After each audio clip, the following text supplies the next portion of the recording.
Oliver is 38 years old.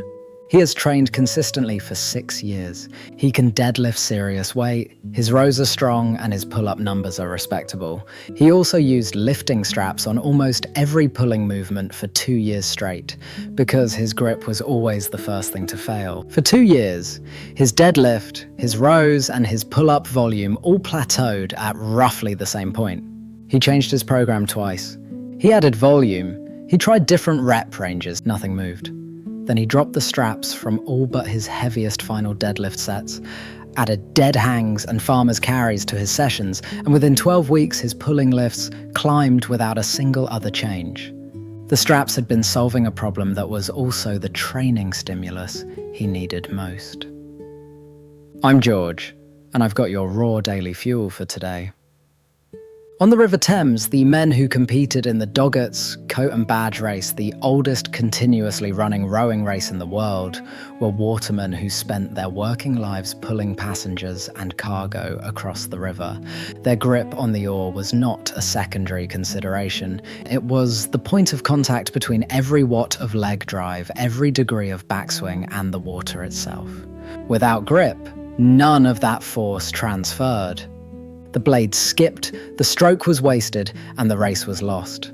The same principle applies to every pulling movement you do in training, and it applies even more broadly to your health across the decades of your life.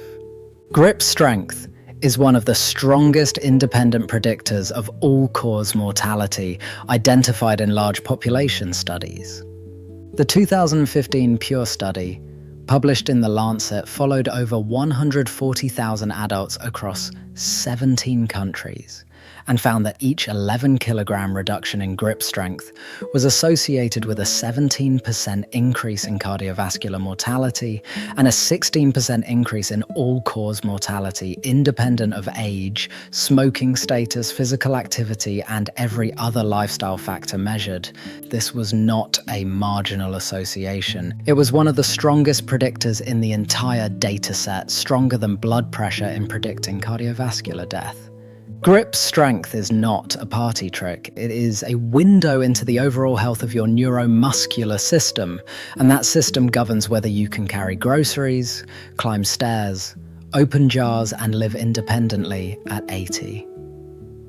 The reason grip strength is such a powerful predictor is that it reflects the functional capacity of the entire neuromuscular system.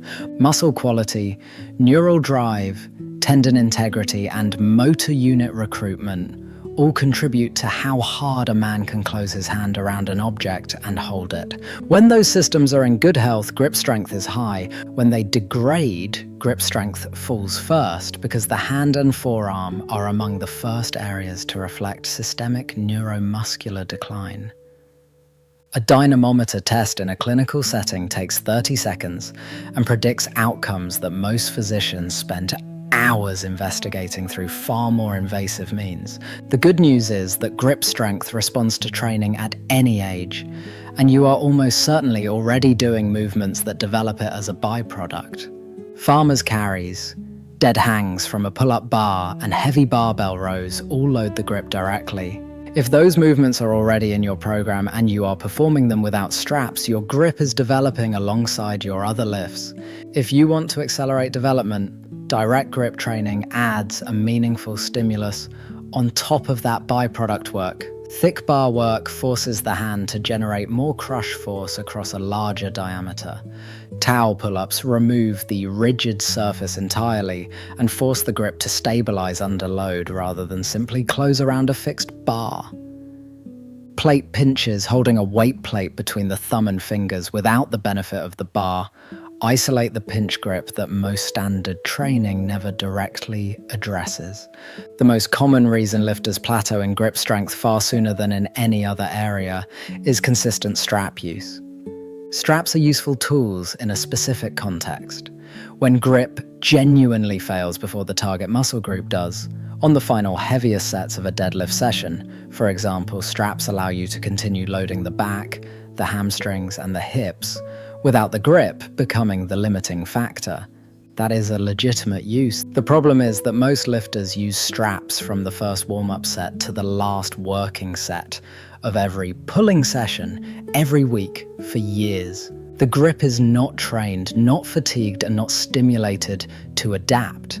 The back keeps growing, the grip stays exactly where it was the first day the strap went on, and eventually as the loads get heavier, the underdeveloped grip becomes the ceiling that the better developed muscles cannot break through. Here is a simple baseline test that applies to any recreational lifter. Find a pull-up bar, grip it with both hands, and hang until you cannot hold on. If you reach 60 seconds or beyond, your grip strength and shoulder health are at an adequate baseline for most training demands. Most men who have trained for several years cannot reach 60 seconds on their first genuine attempt because the grip has been bypassed rather than trained. Oliver managed 31 seconds on his first test after 6 years of consistent training.